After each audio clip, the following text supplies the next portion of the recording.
It's hard to comprehend how much work goes into putting together a movie scene. The average movie shot rarely lasts more than a few seconds. That's why it's highly appreciated when a long, elaborate scene is executed in one take. Even though filmmakers know full well that they'll have to shoot everything again if something goes wrong, some are willing to take that chance. Here with incredible movie scenes shot in a single take. Any scene, Rope. Alfred Hitchcock intended his 1948 crime thriller Rope to be his first single-take film. This feat was impossible since camera reels during that era could only manage 10 minutes of footage. As such, the Psycho director had the 80-minute movie composed of 10 scenes, with the shortest lasting nearly 6 minutes. Hitchcock did his best to disguise the transition from one reel to another, giving the illusion that the film takes place in a consistent take. The London-born filmmaker may have dismissed Rope as a stunt later in life, but there's no question its presentation is a startling achievement. Though several mistakes made it into the final cut, Hitchcock and his crew found ways around it to avoid reshoots. For example, when a cameraman's foot was crushed by a dolly, he was dragged off set to avoid ruining the scene. During a dinner sequence, an actress tried to place her glass on a table but missed. Luckily, a vigilant crew member grabbed the glass before it hit the ground, allowing the scene to continue. And on top of that, Hitchcock had the footage mildly sped up to ensure as much content occurred on each reel as possible. Rope's very existence may be a gimmick, but it doesn't make it any less impressive. Weekend traffic jam. One of the first scenes in Jean-Luc Godard's 1967 dark comedy Weekend utilizes a long take to guide the audience on its first steps into the film's absurd world. As the pair of leads embark on a weekend at her parents' home for her inheritance from her dying father, the two find their road trip punctuated by violent car crashes and surreal encounters along the way. This shot introduces the audience to the chaos as the camera, mounted to 300 meters of dolly track, slowly pans along as their car moves past other vehicles of all shapes and sizes. The action of the sequence takes place on a crowded street positioned against a barren landscape backdrop, further emphasizing just how cramped all the drivers are. There's minimal dialogue, and instead it gives way to honking of every shape and form of the vehicles and their varied cargo. And all of this beautiful chaos is captured for the audience while the leads are completely detached from reality and its consequences. They don't care about what's happening around them, all they care about is their destination. Car Chase, The Raid 2. At 20 seconds long, this clip is the shortest entry on this list by far. Nevertheless, this moment from The Raid 2 deserves recognition. While our hero takes part in a brawl inside a speeding car, the camera pans to the vehicle behind him.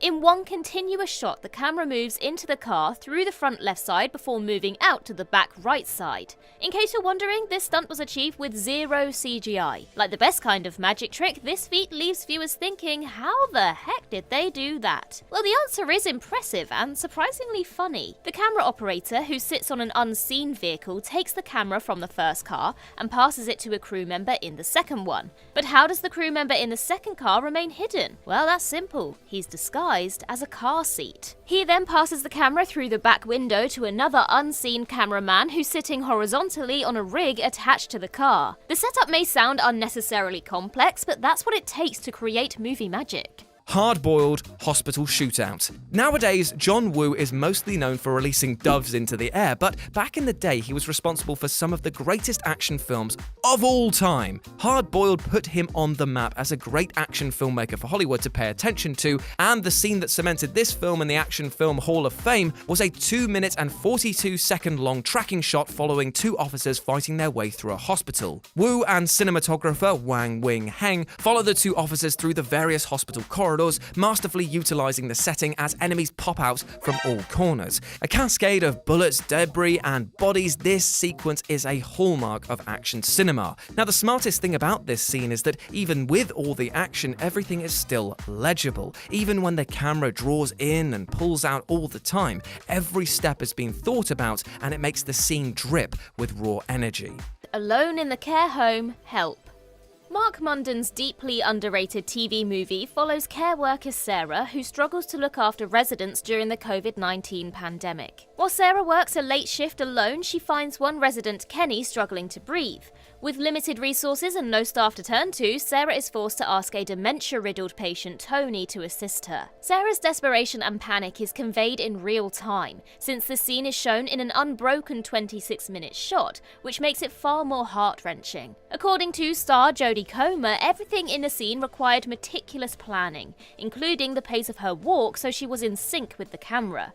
Interestingly, this scene wasn't originally intended to be shot in a single take. Munden stated, "From very early on in the rehearsals, Jodie was so real and raw and natural in that part that I realised we could just look at her for 30 minutes and it would be the drama." Although it's a powerful moment, it's also unbearable to watch, since the audience feels like they are in that room with Sarah, powerless to help the ailing residents. Children of Men, The Car Ambush. This is, simply put, a visceral portrayal of a society in the throes of death. It is such a hard watch, but all the more enthralling because of it. The scene suddenly switches from light-hearted and playful to terrifying and deeply distressing as various characters are attacked by an armed gang. What makes this truly stand out is that the scene is incredibly complicated and required a huge amount of coordination. For a start, there's the burning car that blocks their path, then there's the motorcycle chase, the bullet which strikes Julianne Moore's character, and the violent encounter with the police. Apparently there was talk that the director thought that the scene had been ruined by the blood that splatters on the screen, but it was thanks to the cinematographer demanding it be left in that we're left with this harrowing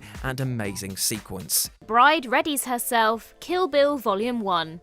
The first part of Quentin Tarantino's revenge duology concludes with the bride challenging O-Ren Ishii, her underlings, and her elite fighters, the Crazy 88. This confrontation is so iconic, it's easy to forget about the stunning 3-minute Steadicam shot where our vengeful heroine preps herself for battle. While O-Ren's customers are enjoying the singing of the 5, 6, 7, 8s, the camera pans over to the bride as she heads into the bathroom to change into her Bruce Lee-inspired outfit. In this tracking shot, the camera snakes under staircases, through screen doors, and far above the ceiling, allowing the audience to see the full layout of the set. Although the bird's eye shot could be accomplished today with a drone, no such technology existed when Kill Bill Volume 1 was released in 2003. The seamless transition from regular shot to top view was achieved by removing a sidewall and rolling a crane in to allow the camera operator to continue filming from above. The crane then transported the operator over the wall and into another room where he continued filming. It may have taken 6 hours of rehearsals and 17 takes, but this hard work and Tarantino's preparation allowed the crew to get the shot in one day. Old Boy, the hallway fight. This particular scene from South Korean mystery thriller Old Boy is one of the most frantic action sequences ever recorded on film. The scene in question sees the lead overwhelmed by literally dozens of attackers brandishing sticks, fighting his way down a long corridor wielding nothing but a hammer for defense. Though only a couple of minutes long, the violence and thrills of the scene are incredibly tangible, and the lack of cuts make the whole thing feel significantly more intense. The scene isn't as tightly choreographed as some other films that we'd show on this list, but that's actually part of its huge appeal. Seeing men fall over themselves, slip on the floor, and then get their ass handed to them makes a scene that could have felt over the top and cheesy remain as grounded as possible. It took 3 days to film, and it was worth every single second. Hunger, the 15-minute conversation. Where the scene from Old Boy was short and massively complicated, this scene is basically the opposite. It's incredibly long, clocking in at over 15 minutes, and contains nothing more than 2 characters sitting at a table and talking. The characters in question are hunger striker Bobby Sands and Father Dom, discussing the purpose and inevitable outcome of Sands' strike. The camera lingers on the two for an incredible amount of time, not moving at all, merely just framing the actors. Supposedly, Liam Cunningham moved into Michael Fassbender's apartment in order to rehearse and perfect the exchange. It's believed that the 2 actors rehearsed the scene between 12 and 15 times per day over the course of several weeks, just so they could get it right. The explosion, The Dark Knight. Shooting a complex scene in one go isn't just stressful but potentially terrifying. The smallest hiccup can botch the whole operation, forcing the crew to set up everything again, costing time and money. However, this is scarier when there's only one chance to get the shot.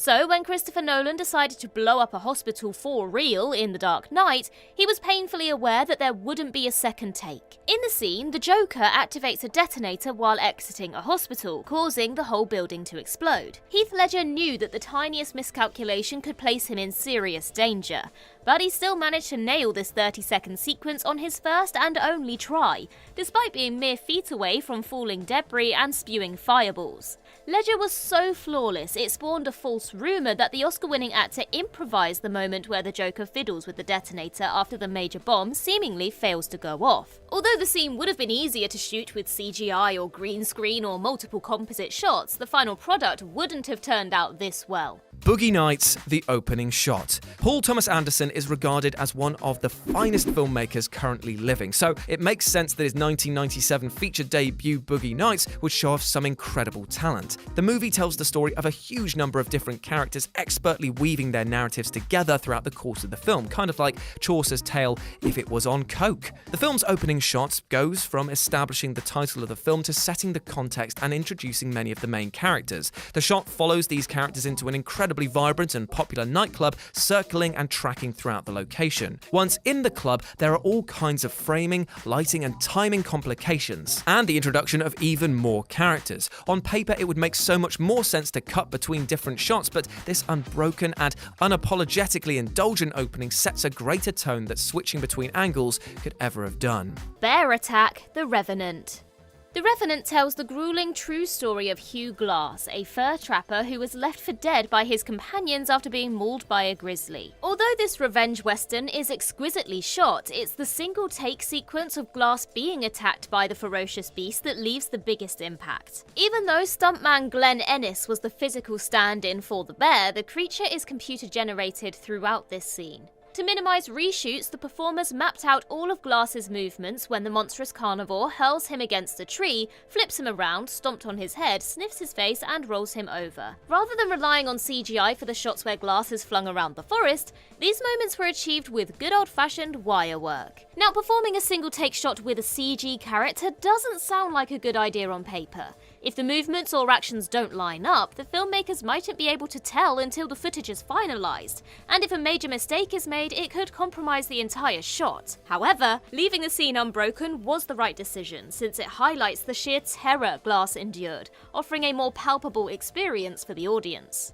Touch of Evil, the car bomb. It's also no surprise to find an amazing scene shot in a single take show up in one of Orson Welles' films, given that he's one of the greatest directors ever to have lived. Welles' 1958 film Touch of Evil is one of the last examples of film noir in the genre's classic era, and begins with an incredibly striking opening shot. The shot sees a bomb planted in a car by a mysterious man, only for the car to be entered by a man and woman who drive out of the car park and into the city. The camera then attaches itself to a different couple, the film's main characters played by Charlton Heston and Janet Leigh, who walk past the rigged car at various points on their journey, only to share a kiss right before it explodes. The shot is incredibly ambitious for the time, making use of a massive crane to sweep from the sky to street level. And if that wasn't impressive enough, the time bomb was actually set to explode around 3 minutes, and it is timed so incredibly realistically as the scene itself lasts just about 3 minutes. It must have been an absolute nightmare to coordinate, but the end result is a touch of genius. The Shootout, John Wick Chapter 4. As impressive as the action sequences are in the first 3 John Wick installments, the 4th chapter blows them out of the water. The Tokyo fight is phenomenal, the nightclub brawl is action in its purest form, the staircase fall is genuinely ridiculous. And of course there's the final shootout. Armed with a shotgun with combustible shells, known as the Dragon's Breath, Mr. Wick charges through a Parisian apartment, blasting any mercenary who stands in his way. To magnify the tension exponentially, a lot of the climax is portrayed in a top-view shot that goes uninterrupted for 2 minutes. Even though viewers have a bird's-eye view of the explosive action, it's still hard to catch everything. After all, the scene involves dozens of actors, countless guns, hundreds of props, and stuntmen on fire frantically dashing around. And if you think it's hard to process it all, imagine what it was like for the actors. Keanu Reeves had to memorize every performer's position, including the ones he couldn't see since he has to shoot through walls to hit them. Although CGI was utilised to accentuate the action, it doesn't dilute the staggering amount of work that was put into this eye-watering marvel. paths of glory through the trenches. This particular scene may not be impressively long or complex, but it's an absolutely incredible example of how a single take can be used to set a certain tone and portray a certain message. The scene sees George Macready take a trip through the trenches during World War I as a general, speaking to various soldiers along the way and noting the various explosions taking place increasingly close to their location. The climax of the scene sees the general reach one particular soldier who is completely incoherent, failing to engage with the questions the general asks and confessing to be a coward. The general is told that the soldier is experiencing shell shock, which the general staunchly refutes, causing him to beat the soldier in question. As mentioned, this take isn't an example of technical prowess, but it completely captures the spirit of the movie, which Kubrick meant as a great anti-war statement. The general's inability to understand the plight of his soldiers, then coupled with the deep, chaotic view of life in the trenches, achieves this aim perfectly, culminating in the general's violent display of absolute ignorance. The entire movie, boiling point. Philip Barantini's British drama follows head chef Andy Jones working in his restaurant on the busiest day of the year. After his business loses its 5-star rating for health and safety, Andy does everything he can to get things back on track. Due to workers butting heads, difficult customers, and Andy's drug addiction, everything quickly descends into chaos. Although Birdman was praised for simulating a one-take movie, Boiling Point pulls it off for real. The 92-minute film was shot 4 times, with the third take being used for the final product. Not only is this a towering feat in its own right, it's incredible how this was achieved in such a cramped set. Camera and sound operator Kiff McManus explained in an interview how it was a nightmare to hide the boom operator and assistants, knowing their visibility would ruin the take, forcing everything to be reset. Amazingly, the single-take style never feels like a gimmick. Since viewers don't get a moment to rest, it feels like they're going on this journey alongside Andy and his employees, making it feel more relatable. The entire movie, Victoria. Like Boiling Point, crime thriller Victoria occurs in real time from beginning to end. Unlike Boiling Point, Victoria doesn't take place in a single building. Instead, it involves multiple sets and complex scenarios, including breakdancing, piano playing, shootouts, on-foot chases, and a fistfight, each of which must have been a nightmare to pull off on the first take. There's also a moment where lead actress Laia Costa stands on the back of a bicycle one-handed while another actor cycles it for 90 seconds. If anything went wrong or Costa fell off, it could have ruined the take. Speaking of which, the director encouraged the actors to improvise as much as possible to cover up potential mistakes. In a way, this decision saved the movie. While driving, the titular character takes a wrong turn, causing the rest of the characters to freak out. However, this wasn't scripted. Laia Costa took a wrong turn for real, compelling the actors to genuinely flip out, assuming that she'd screwed up the shot. Fortunately, they stayed in character and improvised a scene of them getting lost, which works in the story's favour. Victoria may not be the only single-take movie, but it might very well be the most ambitious. Russian Ark, the whole movie. Yes, Russian Ark, the 2002 historical drama directed by Alexander Sokurov, was shot in a single take. The whole movie in one take. The film sees a 19th century French aristocrat exploring the Russian State Hermitage Museum, encountering various historical figures from the last few centuries. It is absolutely mad, but it is nonetheless astonishing in what it accomplishes. The film clocks in at 96 minutes and displays an amazing 33 rooms of the museum, containing over 2,000 actors and 3 orchestras. The shooting of this film is so elaborate that an entire documentary was made about its creation called In One Breath. Supposedly 4 attempts were needed to film this movie. Eventually, the filmmakers were left with just enough battery power on the camera, yes, because of course there was only one camera, that they could attempt it a final time. Of course, it goes without saying that timing, tracking, and everything else was maddeningly intricate.